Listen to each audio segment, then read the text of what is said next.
वासियों के जीवन से जुड़ी विभिन्न गतिविधियों की जानकारी उनकी विविध स्मारकों से मिलती है, यथा मोहनजोदड़ो का विशाल स्नानागार, हड़प्पा के विशाल अन्नागार, लोथल की गोदी अर्थात छोटा बंदरगाह और धोलावीरा से विश्व का सबसे विशाल और प्राचीनतम स्टेडियम आदि।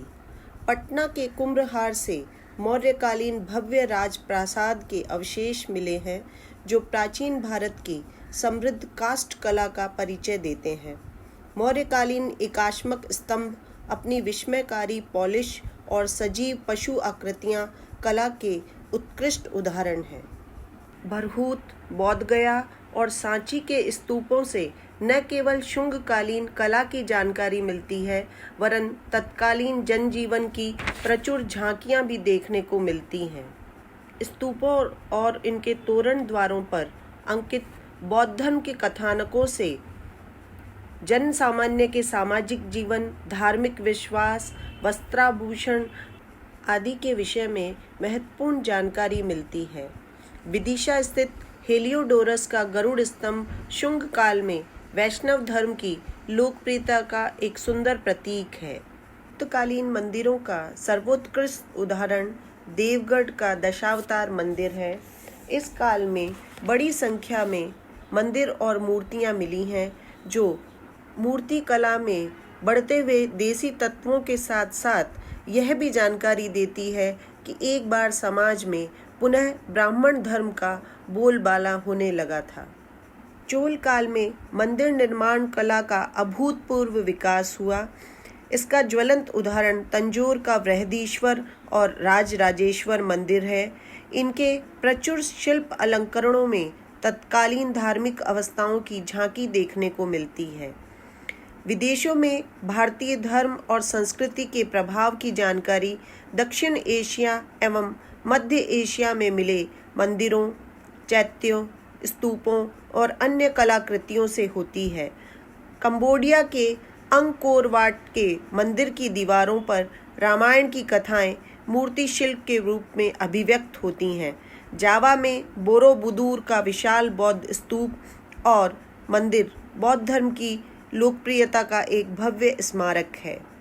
पुरातात्विक स्रोतों की अंतिम कड़ी के रूप में हम उत्खनित पुरावशेष, जिनमें मृद्भांड, उपकरण, आभूषण आते हैं, इनके महत्व को रेखांकित करेंगे।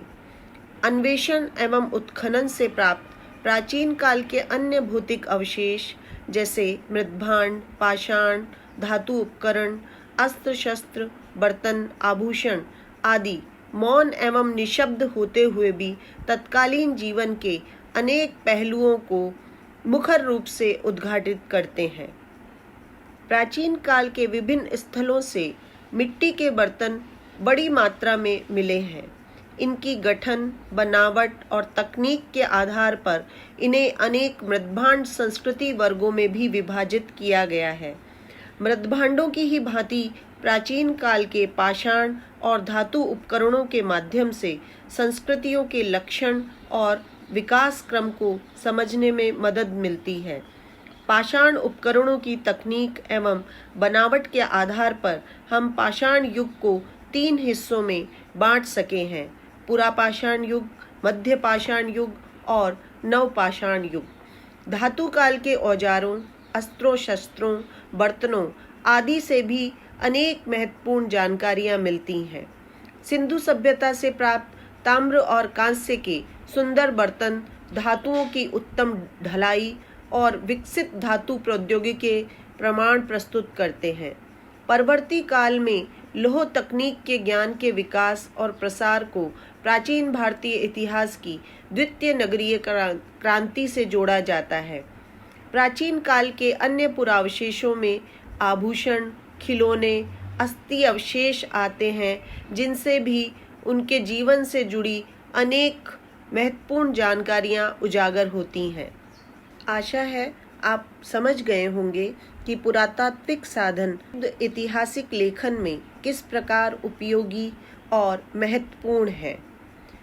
अपने अगले व्याख्यान में हम इतिहास लेखन में साहित्यिक स्रोतों के महत्व और उनके विषय में पढ़ेंगे।